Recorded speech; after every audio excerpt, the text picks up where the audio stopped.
Salut et bienvenue pour le brief du lundi 10 juin 2019 et bonne Pentecôte à ceux qui sont concernés. Et bon jour de repos à tout le monde, j'espère que vous avez compris. Le brief, la météo du Bitcoin, c'est ni le samedi ni le dimanche parce que raison familiale et rien ne vous oblige à participer les week-ends. D'accord. Généralement les week-ends c'est des lieux de grande volatilité et nous allons commencer aujourd'hui par la météo du Bitcoin. Voilà, c'est parti. Partage d'écran, clac, clic, clouc. Donc là, ce que vous voyez, c'est le Discord que vous pouvez rejoindre. Généralement, je laisse un lien en descriptif de vidéo ou dans l'espace commentaire. Parce que je suis le seul à intervenir dans l'espace commentaire. Un bon espace commentaire, c'est ce Discord, sur lequel vous pouvez parler crypto, mais aussi hors sujet public pour parler de tout le reste. Mais bon, c'est pas vraiment l'endroit. Puisqu'on est là pour bosser, et les analyses publiques où on va partager éventuellement nos idées de trade. D'ailleurs, j'en ai une récente là, sur Pivx. Je le dis parce que je suis content de ma petite idée, elle est plutôt pas mal. Ensuite, c'est parti, et ici, l'espace abonné. Donc, on y go, clac, clac, clac. Je partage.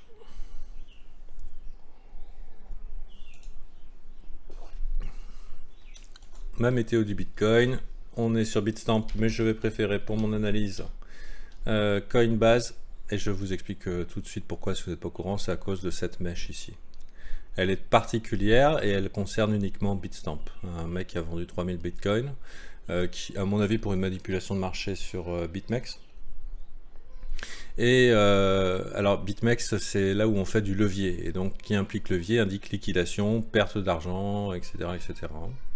Ça ne veut pas dire qu'on ne peut pas gagner des sous en levier, mais c'est pour dire que vu que c'est un dérivatif, BitMEX, et que c'est un dérivatif de certains marchés qui sont Bitstamp et Coinbase, le mec qui a vendu ça a probablement fait une manipulation de marché, et ça c'est très moche. Généralement je trade sur Bitstamp, mais pour la méthode du Bitcoin, on va faire notre analyse sur Coinbase. Ok, je vais enlever ça là. Non, on va pas l'enlever parce que du coup la tête va gêner. Les membres du brief, vous êtes là, je vais m'assurer que je vous vois et que je vois vos demandes sur le côté, ici. J'efface tout et on recommence. Je commence toujours par la plus grande échelle de temps. Et c'est pas beau, du tout. Actuellement, on a quand même une tendance haussière, c'est pour nous rappeler la version, on zoome un petit peu en arrière, on essaye d'avoir le grand projet. Il y avait une possibilité éventuellement de remonter cette chandelle en fin de semaine. On a ouvert une nouvelle chandelle et malheureusement on a un pattern qui s'appelle l'Empire ou alors une fractale et c'est plutôt très très moche. Pour l'instant, pas de raison de forcément paniquer. On pourrait considérer qu'on est dans un range entre ici et ici, sans indicateur de momentum qui nous dirait divergence, attention, barrez-vous en courant. Cependant, ça c'est un pattern de chandelier japonais extrêmement bearish, mais il n'est pas encore confirmé. Le signal de vente est annoncé, comme j'avais dit dans la météo du vendredi, ici. Clic. C'est-à-dire si le prix passe ici, il y a des traders qui tradent ce genre de pattern et qui disent « Ok, moi je parie à la baisse ». Donc 7430 signal baissier, et généralement ces traders-là utilisent un risque récompense de 2.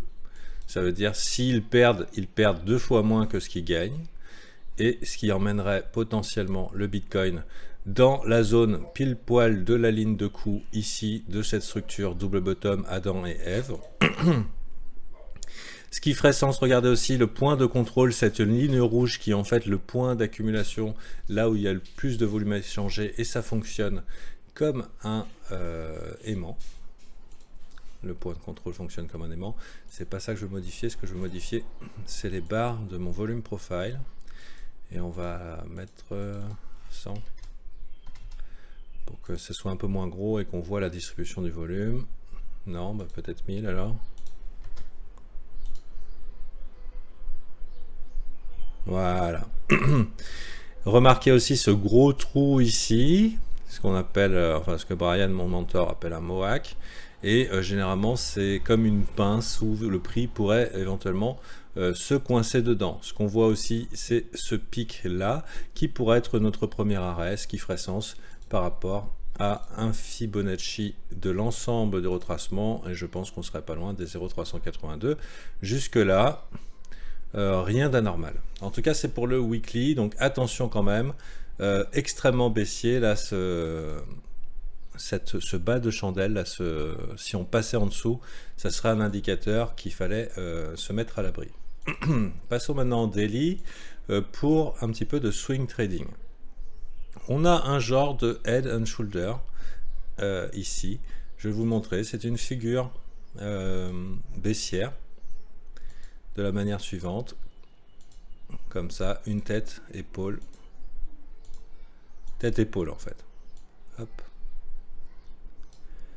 C'est un signe de renversement assez baissier. Les chances de réalisation sont d'environ 80%.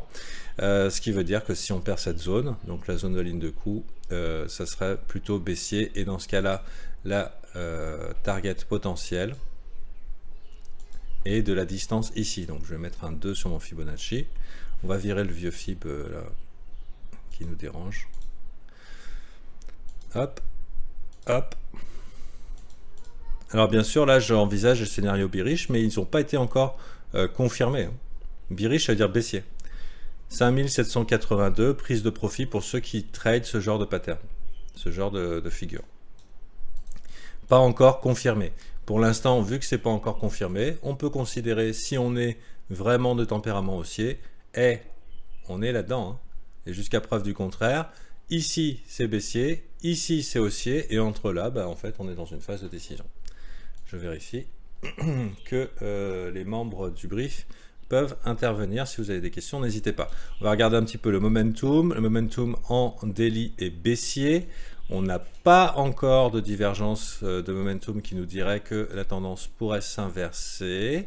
Quoiqu'ici, on a un MACD qui essaye un petit peu de se retourner, mais c'est pas une divergence. Donc en fait, ça laisse la possibilité d'un petit rebond, mais pas d'impulsion majeure. On pourrait considérer aussi que le mouvement restera baissier tant que cette trendline, je ne sais pas comment on le traduit en français, sera comme ça.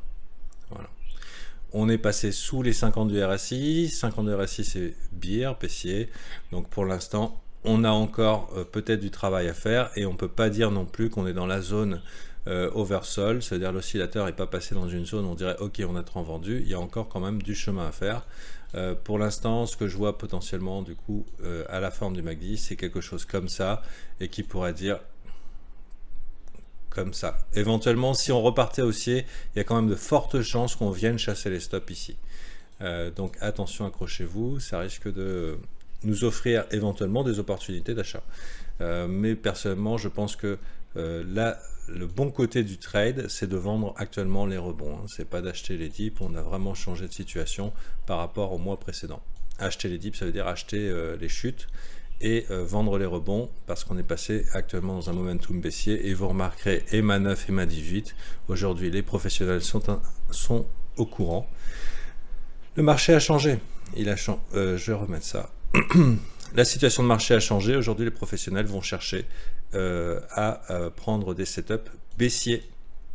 Voilà, c'est pas une bonne nouvelle. Mais bon, il y a tellement de gens qui attendaient de pouvoir rentrer dans ce marché. Maintenant, ce qu'il faut espérer, c'est qu'ils viennent nous faire une structure de type double bottom dans les zones de résistance et là de support. Et là, c'est parti, l'aventure Bitcoin telle qu'on l'attend dans les mois, années à venir. Le retour d'un nouveau cycle haussier. C'est exactement pour ça qu'on est là. Donc ça, c'est pour le daily. On va passer vite fait en 4 heures. 4 heures, pas de signe de rentournement particulier. Pression sur les supports. C'est pas bon signe qu'on soit pas beaucoup remonté au-dessus de 0,382. Généralement, c'est ce qu'on appelle le dead cat bounce, le rebond de chat mort. Ça veut dire, généralement, c'est... on a voilà, le premier arrêt ici, non réjection en général. On est parti sur une continuation baissière avec éventuellement une target potentielle, donc une cible harmonique de ce style-là. Et on pourrait imaginer que par ici, 6721, éventuellement les bières seraient amenées à prendre des profits. Et donc éventuellement voir une petite zone de rebond à ce niveau-là. On constate que c'est sous la valeur du volume profile, la partie ombrée, et on pourrait trouver logique que pas mal d'acheteurs soient attendent éventuellement dans cette zone. Voilà, il y a plusieurs manières de trade ce marché. Personnellement, je pense que c'est un peu tard pour partir du niveau des shorts. On va attendre éventuellement, pour parier baissier, éventuellement un retour dans la zone de rechargement baissière. Ça veut dire, là vous voyez le point de contrôle ici, zone de gros volume, éventuellement à 7937 on peut envisager un short. Ça veut pas dire... Ok, c'est reparti. Donc point de contrôle, généralement pour prendre un short court terme. Pour l'instant, personnellement, je ne suis pas du genre à chasser plutôt vers le bas des ranges. Hein. On essaye de se mettre en position de force. Est-ce que vous m'entendez là du coup ?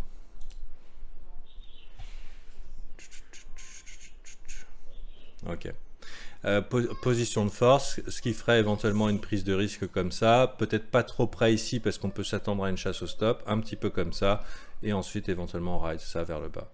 Donc je vous dis, hein, right side is the downside, hein, il y a de fortes chances que ça continue vers le bas et que on arrive sur un saignement de nez sur le Bitcoin qui pourrait malheureusement durer, et on voit pas de divergence encore potentielle au niveau du 4 heures pour se dire ok, cette chose là va se retourner. Vous voyez, les EMA commencent à s'écarter, le trend, la tendance est bien là, et au moment où je vous dis ça, c'est vraiment de l'espoir de dire que ça pourrait rebondir ici. Il y a de fortes chances qu'on soit simplement sur un breakdown, et dans ce cas là, si vous êtes du genre à trade les breaks, et ben dans ce cas là, éventuellement vous mettez un sell stop ici, pom, et puis on laisse partir un petit peu dégueuler sur un mouvement très rapide. Le problème des breaks, c'est qu'on peut être sur des chasses au stop, chasse aux liquidités, et ça implique éventuellement d'avoir un stop ultra serré parce que les rebonds et réintégrations dans le range peuvent se faire et peuvent être dévastateurs pour vous. Vous ne pouvez pas vous permettre de risquer là. Donc en fait finalement vous n'avez pas de résistance pour protéger ce que vous pourriez faire éventuellement si vous faites ce genre de choses. Si vous voulez parier à la baisse avec une résistance, malheureusement, regardez, j'ai mis les mâts 13 qui fonctionnent ici comme résistance. Malheureusement, voilà, ça nous fait un stop éventuellement ici. Et on voudrait un profit de 2. C'est-à-dire que si j'ai raison, je gagne 2 fois ce que je perds. C'est comme ça qu'on fait du bénéfice en tant que trader. On est ok avec l'idée de perdre, mais quand on gagne 2 fois plus minimum. Donc à vous de voir comment vous allez prendre ce marché. On pourrait aussi considérer que les matrices du coup est une zone de short potentiel. Faudrait voir un petit peu par rapport à ce FIB, ce retracement, à quel niveau ça correspond. Ça correspond à 0,5. Personnellement, bon, là, je ne serais pas rentré non plus, hein. J'aurais tendance à vouloir rentrer au niveau du point de contrôle ici si je voulais rendre ce marché à la baisse. Pour l'instant, pour moi, j'ai raté le train tout simplement. Le prochain dans 10 minutes. Alors ça, c'est la différence entre les achats et les ventes, hein, demande la personne. C'est la distribution du volume et il y a achat et vente, voilà, tout simplement. Ce qu'on voit surtout, c'est que vu qu'ici c'était une zone de grosse accumulation, une zone de grosses personnes où énormément de gens ont acheté et vendu, une chose est sûre, c'est que ceux qui ont acheté là sont coincés, ils sont baisés et ont peur. Et vu qu'ils ont peur, dès qu'ils auront une occasion éventuellement, parce qu'ils n'ont pas pris la perte, de revenir au contact ici, ils vont essayer de vendre et offrent une résistance. Et ceux qui ont gagné en vendant ont pris la confiance et donc seraient potentiellement ok pour en mettre une petite dose supplémentaire à l'arrivée ici. Voilà pour ici en early. On pourrait regarder ça, c'est pour les day traders. Vous n'êtes pas nombreux, vous savez, la plupart des gens qui sont ici pour l'instant sont nouveaux. Pour l'instant, je ne vois rien, sinon qu'on voit un plus bas sommet, plus bas creux, plus bas sommet, plus bas creux. La tendance en early est clairement baissière jusqu'à preuve du contraire. Pas petite divergence, mais bon, ça ressemble à un petit peu de mouche, hein. Je ne crois pas que ce petit truc là pourrait nous emmener beaucoup plus haut que ça. Donc si on voulait vraiment un retournement sur le MACD et une divergence, on pourrait penser ok, est-ce qu'on ne pourrait pas venir bust là, faire ça. Donc pour l'heure, vous regardez bien ça, et puis oui, la pince sur le volume, les prix aiment bien s'y mettre. Ça s'appelle un clos. Et en fait, si vous voulez pour le volume profile, il y a des gens qui me demandent sur le volume profile. Sur le brief, on peut poser des questions. On cherche à avoir une distribution de prix sous la forme d'une pyramide. Voilà, comme ça un peu. Ou d'un dôme, comme ça. Et quand le dôme a été entièrement rempli, on peut passer soit au supérieur, soit au inférieur. Et ce qui est quand même vraiment inquiétant, c'est ça, ce grand vide intersidéral, et qui laisse penser que le prix a du chemin à faire un petit peu dans cette zone avant d'avoir un volume profile qui soit bien distribué. Là, on n'est pas dans le cas. On est dans le cas de gros bonnets qui ont accumulé une masse, qui ont poussé ce marché vers le haut pour attirer le public, ou en tout cas les débutants. Et là, on est en phase de distribution, mais on peut penser, et ça ferait sens, si on voulait se remémorer un petit peu, et c'est ce que j'avais dit, les membres du brief depuis un mois. Pour moi, on est dans le scénario, si on est dans un scénario Bitcoin 200 000, 500 000, comme les maximalistes nous le disent, ça ferait totalement sens que dans le cycle du Bitcoin, donc push, crash, accumulation et repush, du coup là ça va être mieux Bitstamp pour le montrer. Donc en 2014, il faut bien vous dire que tout le monde y a cru aussi ici. Hein, là, c'est parti clairement parabolique, tout le monde y avait cru de l'infini. Mais en fait, la grosse zone d'accumulation, elle était ici. Une grosse zone d'accumulation qui nous a permis de propulser le prix de 200 à 20 000. Hein, et donc, bien sûr, c'était l'opportunité d'achat d'une vie. Je pense qu'on est dans ce genre d'opportunité d'achat d'ici, mais on est probablement dans un pattern comme ça. Et on ne serait pas étonné de voir pullback, donc on revient vers le bas, tout le monde y croit de nouveau, et là on se prend... Voilà. Pour moi, l'opportunité d'achat de cette vie, ça va être probablement fin d'année. Ici aussi, ils y ont cru. Alors, on a l'autre scénario où, dans ce cas-là, on commence à faire un triangle haussier et puis signe qu'il y a effectivement des gens qui sont intéressés pour acheter ce Bitcoin et le propulser vers les hautes sphères. Donc, deux scénarios à voir. Soit on est parti dans un gigantesque rectangle, ce qui ferait sens, soit on est parti dans un triangle de continuation haussière. Alors, pourquoi on se réfère au passé? Est-ce que les choses se répètent? Non. Mais, comme dit mon mentor, elles riment. Ça veut dire qu'il est probable qu'on ait quelque chose de similaire. Pas exactement pareil, mais similaire. C'est comme ça un petit peu que les choses fonctionnent. Et on pourrait très bien être dans quelque chose comme ça, ou alors quelque chose comme ça, hop, et si vous regardez par exemple Cédric Fauveman, sa méthode de trading, là j'ai très mal dessiné, hein, son setup de trading, et là où il va prendre position, c'est sur ce genre de setup avec une grosse consolidation, triangle haussier, claque, rupture, et il prend son breakout et comme il appelle accident positif de richesse, etc. etc. Alors je ne me suis pas formé chez lui, mais j'utilise des setups relativement similaires. C'est un setup de continuation haussière, ça se trade très bien, je vois tout à fait pourquoi il est intéressé par ce genre de pattern, en tout cas en tant que swing trader. Sur ce, je vous invite demain à retrouver la météo du Bitcoin, à vous intéresser au trading, aux crypto-monnaies. Éventuellement, si vous n'avez aucune idée de pourquoi le Bitcoin c'est intéressant, je vous recommande le livre Bitcoin Standard, en français Les Talons Bitcoin, qui est super intéressant.